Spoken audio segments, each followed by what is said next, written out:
The frozen woman clutched a crumpled document so tightly that even the blizzard couldn't tear it from her hand.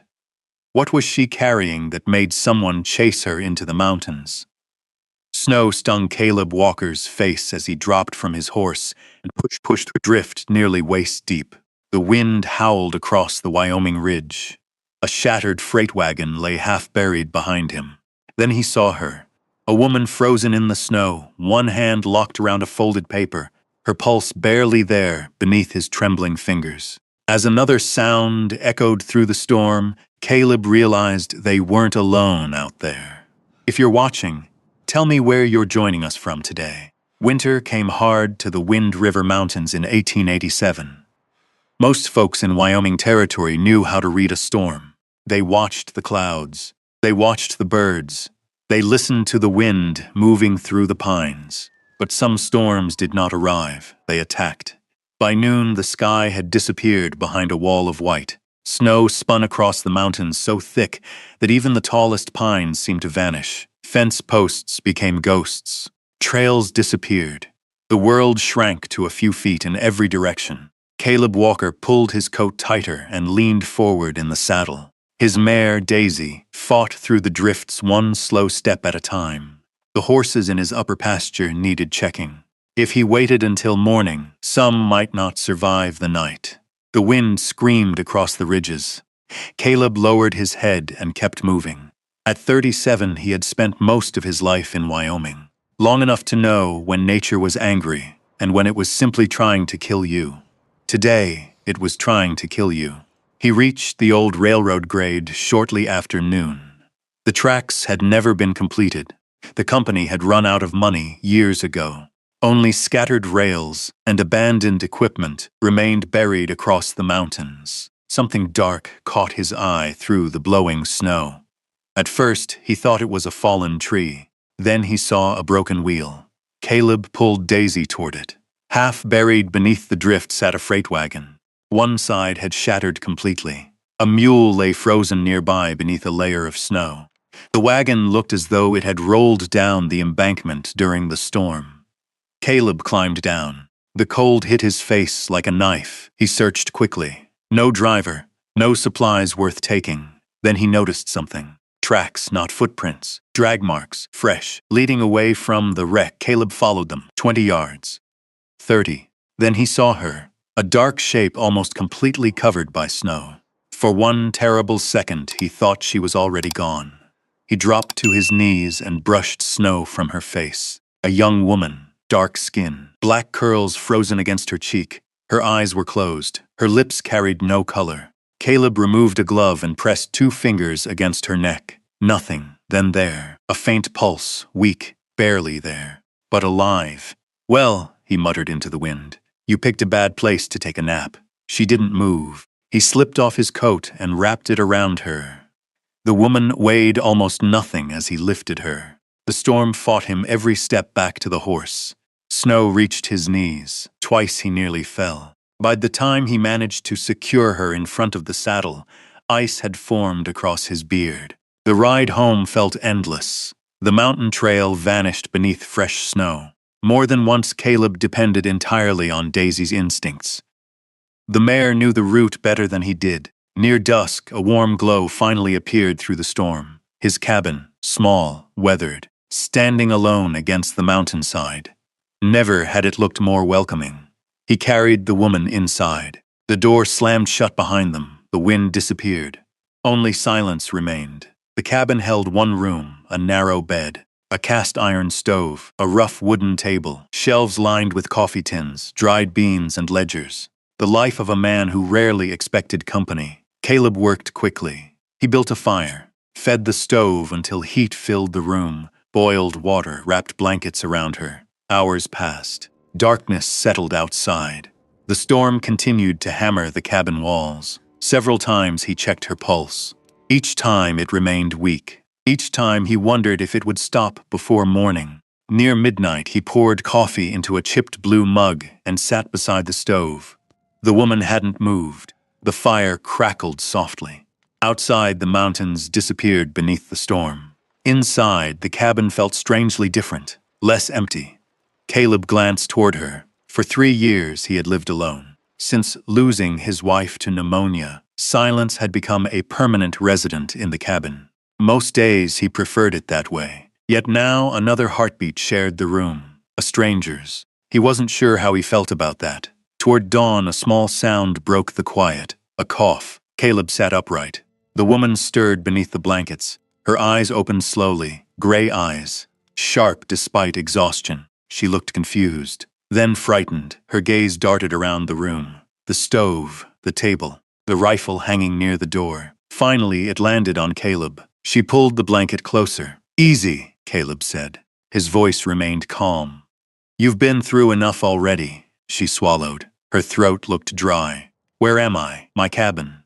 The woman blinked. "The mountains, still there." A tiny breath escaped her, as if that answer somehow mattered. Caleb handed her a cup of warm water. She accepted it carefully. Not the way most people would. Not like someone desperate. Like someone raised with manners. Like someone accustomed to finer things. That caught his attention. "What should I call you?" he asked. The question lingered. A second, 2, 3. Then she answered, "Grace, only Grace, nothing more, no family name." No explanation, Caleb noticed. But he didn't press. He had learned long ago that frightened people told the truth only when they were ready. For the next 3 days, the storm kept them trapped. The snow piled against the cabin walls. The mountain road disappeared completely. Neither of them had anywhere to go. By the second day, Grace was walking again. By the third, she was helping around the cabin. That was when Caleb began noticing things. Small things, the sort that didn't fit. One afternoon, she unfolded one of his trail maps. Most people looked at maps upside down for a while before figuring them out. Grace studied it for less than a minute, then pointed toward a pass. "The creek crossing here floods first during spring melt." Caleb stared. "How do you know that?" She looked away. Lucky guess. It wasn't. Later that evening, she glanced at one of his cattle ledgers. Within moments, she found an arithmetic mistake that had been there for nearly 6 months. Another lucky guess. Then there was the way she spoke, the way she sat, the way she held a coffee cup. Nothing about her felt like a woman who belonged in a wrecked freight wagon, crossing Wyoming during a blizzard. Yet she never explained, and Caleb never asked twice. On the morning of the 4th day, sunlight finally appeared. For the first time, the mountains emerged from the white wilderness. The storm had ended. Caleb stepped outside. The air felt sharp and clean. Snow sparkled beneath the morning sun. For a moment, everything seemed peaceful. Then he saw them. Tracks, horse tracks, fresh, circling the cabin. At least 3 riders, maybe 4, not passing through, watching. Caleb slowly crouched beside the prints. The snow around them remained untouched, except for the marks left by the horses. Someone had come here after the storm. Someone had searched the cabin. Someone looking for something. Or someone. He lifted his eyes toward the mountains, then toward the cabin window. Inside, Grace stood near the stove. She didn't know he had found the tracks yet, and for the first time since pulling her from the snow, Caleb felt something colder than the storm settle in his chest. Someone was looking for Grace. And whoever they were, they had come far into the mountains to find her. Caleb stood beside the tracks for a long moment. The morning sun glittered across the fresh snow, making the world look peaceful. But the prints circling his cabin told a different story. He followed them as far as he could. 3 horses, maybe 4. The riders had come from the south ridge, circled the cabin once, then disappeared back into the mountains. Not ranchers, not trappers. Most folks in Wind River would have stopped to knock on the door. These men had not. Caleb brushed snow from his gloves and headed back inside. The smell of coffee met him first. Grace stood near the stove. She had borrowed one of his old wool shirts and rolled the sleeves twice to fit her arms. A cast-iron skillet rested on the stove. Cornbread warmed beside a pot of beans. For a moment, she looked less like a mystery and more like someone who belonged there. Then she glanced up. "You were gone a while." Caleb removed his hat, checking the horses. It wasn't quite a... Grace studied him. He had the feeling she knew that. Neither said anything more.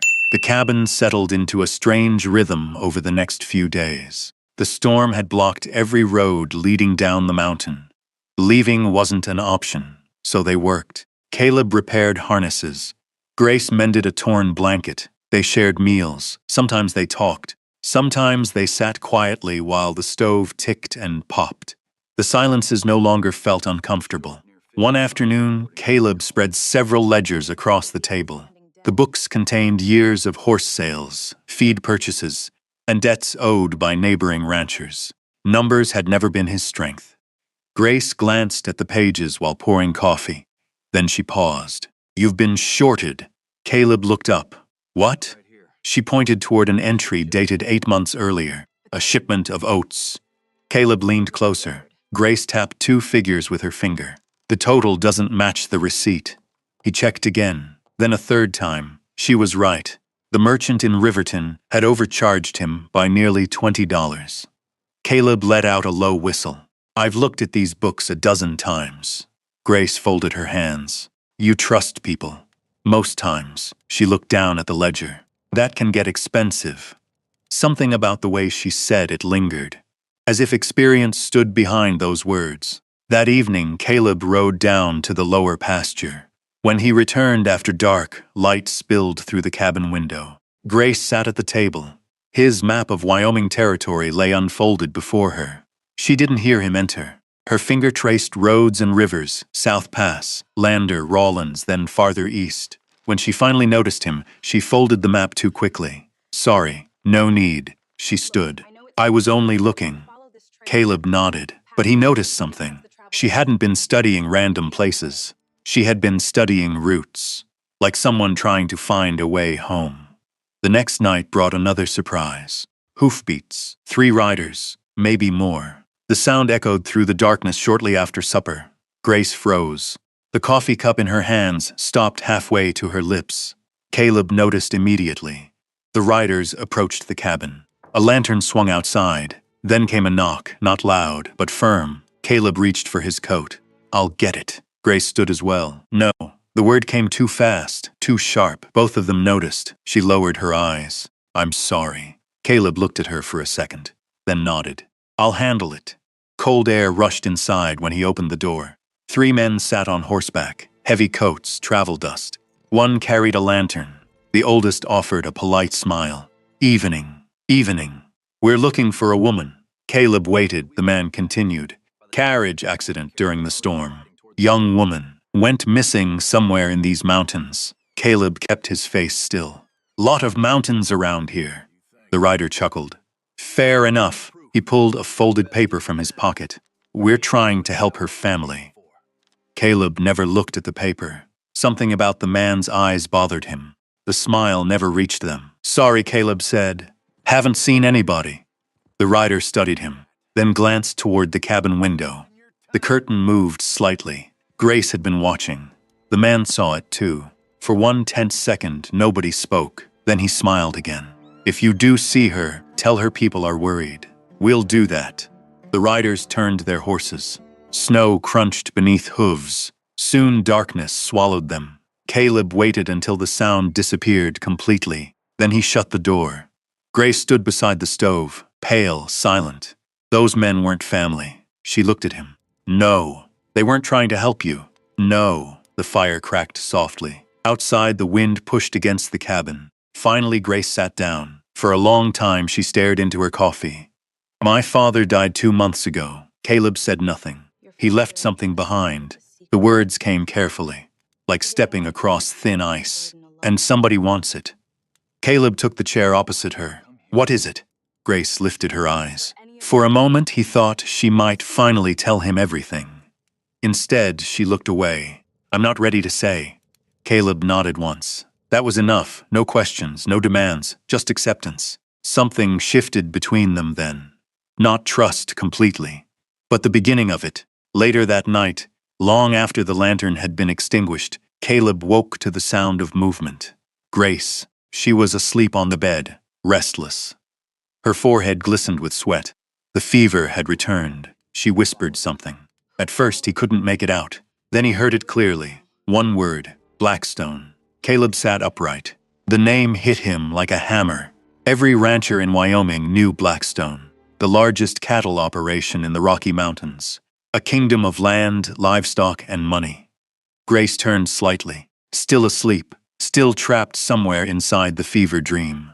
Caleb stared into the darkness, then toward the sleeping woman, the mysterious traveler, the educated stranger, the woman being hunted through the mountains. And suddenly, one thing became painfully clear. Grace was not just connected to Blackstone Ranch, she belonged to it, somehow, some way. And whatever truth she had been hiding was far bigger than either of them had admitted. Morning arrived quietly. Sunlight slipped through the frost-covered window and painted pale gold across the cabin floor. Grace was already awake. She sat near the stove, holding a tin cup of coffee between both hands. Steam drifted upward and disappeared into the cool air. Caleb stepped from the small back room and paused. For the first time since finding her in the snow, he looked at her without wondering who she might be. Now he wondered how much she had lost. Grace noticed him watching. "You sleep at all?" "Some." She gave a faint nod. Neither mentioned Blackstone. Not yet. The silence lingered through breakfast. By mid-morning, Caleb saddled Daisy and checked the weather. The sky had cleared. The mountain trails were rough, but passable. The storm had finally released its grip on Wind River. When he returned to the cabin, Grace stood near the table. A folded piece of paper rested in front of her. The same paper she had been staring at for nearly an hour. "I should leave," she said. Caleb removed his gloves. "Where would you go?" Her eyes lowered. "Home." The words sounded complicated. Caleb waited. This time she didn't look away. "My name isn't Grace." He nodded once. "I figured." A small smile appeared and vanished. "My name is Grace Whitmore." The room became very still. Outside, melting snow dripped from the roof. Inside, only the stove made a sound. "My father was Elias Whitmore." Caleb knew the name immediately. Everybody in Wyoming knew it. Elias Whitmore had built Blackstone Ranch into one of the largest cattle operations west of the Missouri River. Thousands of acres, thousands of cattle, rail contracts, bank accounts, influence, power. The kind of power ordinary ranchers never touched. Grace watched him absorb it. "My father died in October." "I'm sorry," she nodded. For several seconds she said nothing. Then she continued. "When he died, everything changed." Her fingers tightened around the coffee cup. "My cousin Vernon stepped in to help manage the ranch." The word help carried no warmth. "At first, I trusted him." Caleb leaned against the table. "What happened?" Grace looked toward the window. "People stopped returning my letters." She paused. "Employees who had worked for my father for years disappeared." Another pause. Then documents began appearing.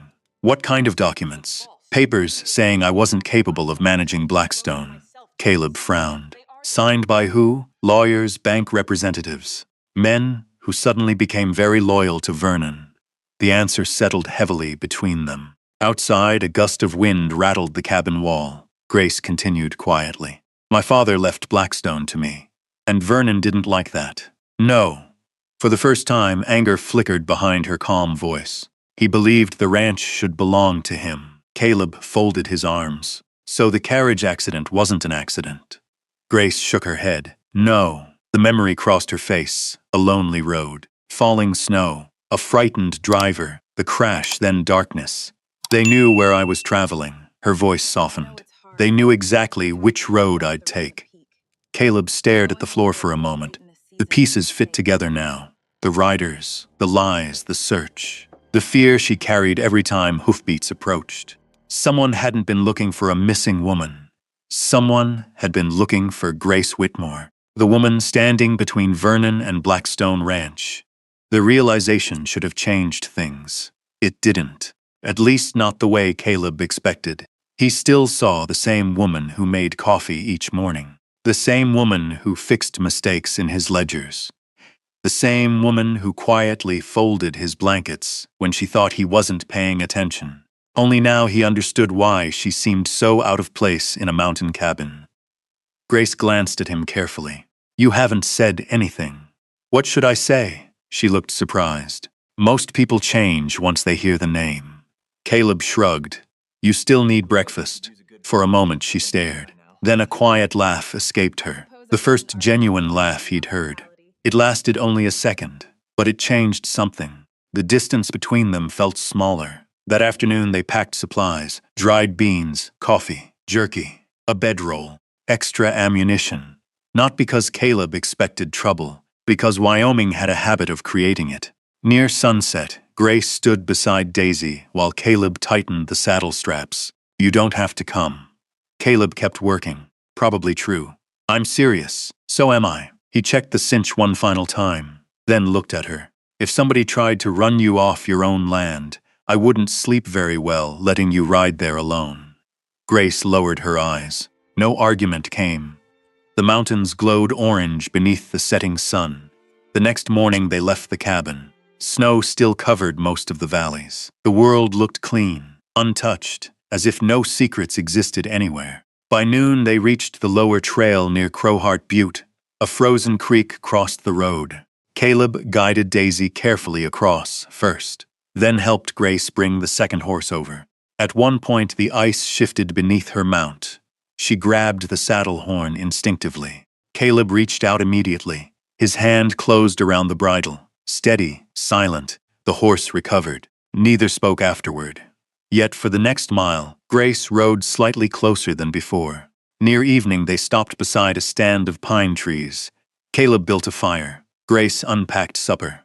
The routine felt surprisingly natural, like they had been traveling together longer than 2 days. Darkness settled around them. The fire crackled softly. Somewhere in the distance, a coyote called. Grace wrapped a blanket around her shoulders. "Do you ever miss it?" Caleb looked up. "Miss what?" Having people around, the question lingered. He stared into the flames. "I used to. Used to, not now." Grace noticed the choice of words, but she didn't press. Some losses were visible without explanation. The fire burned lower. The stars brightened overhead. Neither realized how much quieter their loneliness had become since meeting the other. And somewhere beyond the mountains, beyond the frozen valleys and winding roads, Blackstone Ranch waited. So did Vernon Whitmore. And neither of them knew that the hardest part of the journey had only just begun. The ride south took 6 more days. The mountains slowly gave way to open valleys. Snow still covered the ground in patches, but spring was beginning its long climb into Wyoming. Caleb and Grace traveled mostly in silence. Not uncomfortable silence. The kind that settles between two people who no longer need to explain every thought. On the 7th morning, they reached a ridge overlooking Blackstone Ranch. Grace stopped her horse. For a moment, she said nothing. Below them stretched thousands of acres of pasture land. Long fences cut across the valley. Barn roofs caught the morning sun. Windmills turned slowly in the distance. It should have felt like home. Instead, Grace's shoulders tightened. Something was wrong. The north cattle pens stood empty. Several bunkhouses showed broken windows. A section of fencing near the river had collapsed and remained unrepaired. Caleb noticed it too. A place this size shouldn't look neglected. It never did before. Grace stared at the ranch for several seconds. Then she nudged her horse forward. The closer they rode, the more signs appeared. Men she didn't recognize. Wagons bearing unfamiliar brands. Workers moving with the cautious look of people afraid to speak openly. When they reached the main gate, 2 ranch hands stepped forward. Both carried rifles. One squinted at Grace. His face went pale. "Miss Whitmore?" The words escaped before he could stop them. Grace recognized him immediately. Tom Jensen. The older cowboy lowered his eyes. Relief and worry crossed his face at the same time. "Lord above." The second man looked confused. Tom stepped closer. "You shouldn't have come back without protection." Grace exchanged a glance with Caleb. "What happened here?" Tom hesitated, then looked toward the ranch house. Vernon happened. The answer told her everything. The large white ranch house stood exactly where it always had, but it no longer felt like her father's home. 2 expensive carriages sat outside. Men in dark coats entered and exited carrying ledgers and documents. Money men, lawyers, bank representatives, the kind of people who appeared when ownership changed hands. Grace climbed the front steps. Caleb stayed beside her. The front door opened before she could knock. Vernon Whitmore stood inside, tall, gray-haired, perfectly dressed. For a moment, genuine shock crossed his face, then it vanished. "Grace," his voice remained calm, too calm. "You look surprised." Vernon recovered quickly. "We thought you were dead." Grace held his gaze. "You seem disappointed to learn otherwise." Neither moved, neither smiled. The hallway behind Vernon felt colder than the winter outside. Finally, he stepped aside. "Come in." The days that followed became a different kind of battle. Not one fought with guns, one fought with paper. Documents appeared, signatures, contracts, bank records, letters. Every day, Vernon claimed another reason why Grace could not control Blackstone. Every day, Grace found another lie hidden beneath the paperwork. Caleb watched from the edges. He sat through meetings in town offices. He stood beside her in the county records building. He listened as strangers discussed her future, as though she wasn't sitting in the room. One afternoon, they visited the office of Judge Harold Mercer, an old man with silver hair and tired eyes. He reviewed several documents in silence, then removed his glasses. "Your father's will is valid." Grace sat perfectly still. Vernon's lawyer frowned. Judge Mercer continued, "The question isn't ownership." He looked directly at Grace. "The question is whether enough witnesses remain willing to testify." The room fell silent. There it was. The real problem, fear. Too many people depended on Vernon now. Too many people were afraid to speak. That evening, Grace stood alone on the back porch. The sun was setting behind the mountains. Caleb joined her, carrying 2 cups of coffee. She accepted one. Neither spoke for a while. Below them, the ranch stretched across the valley. Her father's life, her inheritance, her responsibility. It shouldn't be this hard. Caleb leaned against the railing. "Most things worth keeping are." She looked at him. The same calm face, the same steady presence. The man who had found her half buried in snow and never once asked what reward might come from helping. "Why are you still here?" The question surprised him. Grace immediately regretted asking it, but Caleb only looked toward the distant pasture. Because somebody should be. The answer was simple, which somehow made it mean more. A week later, the first break came. 3 former Blackstone foremen agreed to testify, then 2 more. Word began spreading. People started talking. Old employees returned. Stories surfaced. Records appeared. Receipts. Payroll books. Letters written by Elias Whitmore himself. For the first time, the balance started shifting. Vernon noticed, and Vernon panicked. 2 nights later, Caleb left town after meeting one of the witnesses. Snowmelt turned the road muddy. The moon hid behind clouds. Halfway back to Blackstone, his horse suddenly shied. A warning. Then came the sound, a gunshot. The horse bolted. Caleb hit the ground hard. By the time ranch hands found him, he was unconscious beside the road. The news reached Blackstone shortly after midnight. Grace was halfway down the staircase before anyone finished speaking. The doctor arrived before dawn. So did fear. Not fear of losing land, not fear of losing money, not fear of losing Blackstone. Something else entirely. The doctor finally stepped from the room near sunrise. Grace rose immediately. "Will he live?" The doctor removed his spectacles. He should. Only then did she sit down. Only then did she realize her hands had been shaking. Hours later, she entered the room quietly. Caleb lay sleeping. Bandages wrapped his shoulder. His face looked pale beneath the morning light. The room had once belonged to Elias Whitmore. Now it held the man who had carried her through a blizzard. Grace pulled a chair beside the bed. Then she sat there, watching the slow rise and fall of his breathing. Outside, Blackstone Ranch waited for its future to be decided. Inside, Grace discovered a truth she could no longer deny. Losing Blackstone would hurt, but losing Caleb Walker would break something she wasn't sure could ever be repaired. For 3 days, Grace barely left the room. The doctor came and went. Bandages were changed. Medicine bottles appeared on the bedside table. The old clock in the hallway marked every slow hour. Outside, life continued. Inside, time seemed to stop. On the 4th morning, sunlight spilled across the quilt covering Caleb's bed. Grace sat beside the window, reviewing ranch accounts. She had not slept much. The scratch of her pencil paused when she heard a voice. "You're making that ledger nervous." She looked up so fast the pencil rolled onto the floor. Caleb was awake. His face was pale. His shoulder remained heavily bandaged, but his eyes were open. For several seconds, neither spoke. Then Grace laughed softly and wiped at her eyes before he could notice. "Doctor said you might wake today." He always this optimistic?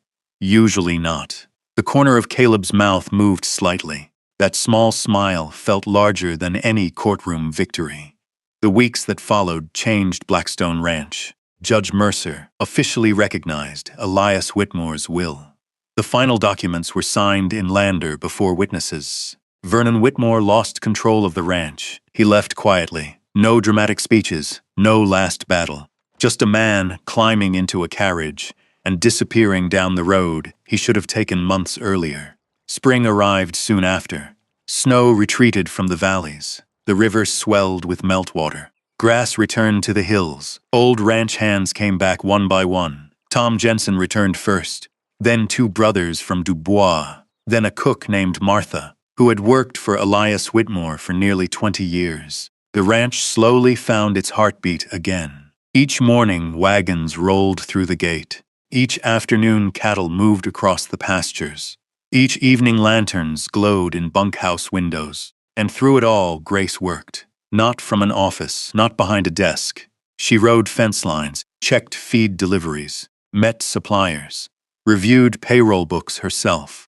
The people who had doubted her gradually stopped speaking. The people who worked beside her no longer needed convincing. Meanwhile, Caleb healed, at least partly. The doctor had been honest. His shoulder would never fully recover. Some mornings he struggled to button his shirt. Some evenings pain settled into the joint after simple chores. One afternoon, Grace found him standing alone in the barn. His saddle rested across a rail. A travel bag sat nearby. For a moment she didn't understand what she was seeing. Then she did. Caleb avoided her eyes. The silence stretched. Finally she spoke. "You're leaving." It wasn't a question. No sense pretending otherwise. The smell of leather and hay filled the barn. Outside, horses shifted in their stalls. Grace stepped closer. "Why?" Caleb rested a hand on the saddle. "Because this place belongs to you. It belongs to us all." "You know what I mean," she did, and she hated that she did. Caleb looked around the barn, the richest ranch in Wyoming. His voice remained calm. "You don't need a half-broken horseman following you around." Grace stared at him. For months he had faced down lawyers, witnesses, and men who wanted her gone. Yet this was the fight he couldn't win, the one inside himself. That night neither slept much. Before sunrise, Caleb saddled his horse. The ranch remained quiet. Only a few lights glowed in distant windows. He rode through the front gate without waking anyone.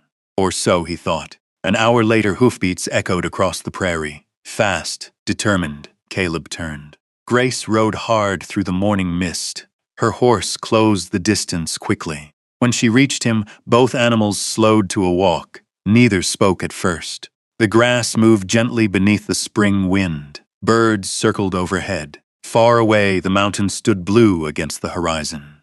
Then Grace pointed toward a low rise nearby. The campsite. Caleb recognized it immediately. The place where they had shared a fire during the journey from Wind River.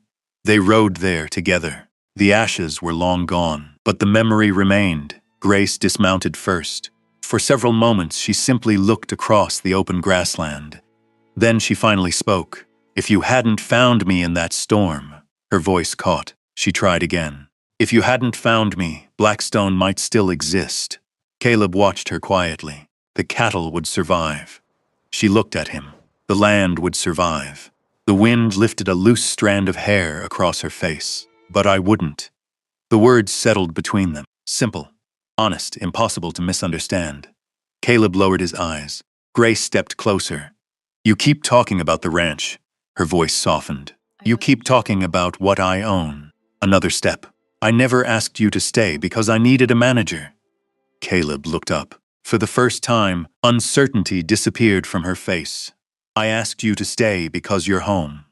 Silence followed. Not empty silence, the kind that changes lives. A meadowlark sang somewhere beyond the hill. The grass swayed around them. And after everything they had survived, neither needed more words than that. Months later, Blackstone Ranch was thriving. Summer covered the valley in green. The cattle herds expanded. The barns were repaired. New fences stretched across the property. Visitors still came through Wyoming, asking about Grace Whitmore. Some wanted to see the woman who had reclaimed the largest ranch in the territory. Others wanted to meet the owner who had proven every doubter wrong. Most left talking about something else. A cowboy named Caleb Walker, the quiet man who stood beside her, the man who never cared about her fortune, the man who saw a freezing stranger in a snowstorm and stopped. On warm evenings, they often sat together on the porch Elias Whitmore had built years before, watching the sun disappear behind the mountains, watching the ranch settle for the night, watching a future neither of them had expected. People no longer spoke of Grace as the wealthiest heiress in Wyoming. Over time, another title replaced it, one that made her smile every time she heard it, Mrs. Grace Walker. And somehow, after everything, that mattered more than all the land stretching beyond the horizon, because Blackstone Ranch had not saved her. Money had not saved her. The storm had taken nearly everything. But in the middle of that white wilderness, two lost people had found the one thing they needed most, a place to belong. And this time, neither of them ran. As the sun settled behind the Wyoming mountains, and the last light drifted across the fields of Blackstone Ranch, it became clear that this story was never really about land, money, or inheritance. It was about two people who had almost given up on finding where they belonged. And maybe that's why the story stays with us. Because if we're honest, most of us have known what it feels like to stand in the middle of a storm of our own. Maybe not a blizzard in the mountains. Maybe it was grief, loneliness, a broken promise, a chapter of life we never expected to survive. And maybe, like Grace and Caleb, we discovered that healing rarely arrives the way we imagine it will. Sometimes it comes quietly. Sometimes it looks like a stranger offering kindness when we need it most. Sometimes it looks like someone staying when every reason says they should leave. The older I get, the more I believe that strength isn't found in never falling apart. It's found in having the courage to trust again after life gives you every reason not to. Grace found her ranch. Caleb found his home. But what they truly found was each other. And in the end, that was worth more than anything either of them could have owned. Before you go, I'd love to know your thoughts. If you had been in Caleb's place, would you have stopped in that storm? And if stories like this remind you of the goodness, resilience, and quiet courage that still exist in the world, I hope you'll join us again. There are many more heartfelt journeys, hidden mysteries, and unforgettable people waiting just down the trail in the stories ahead.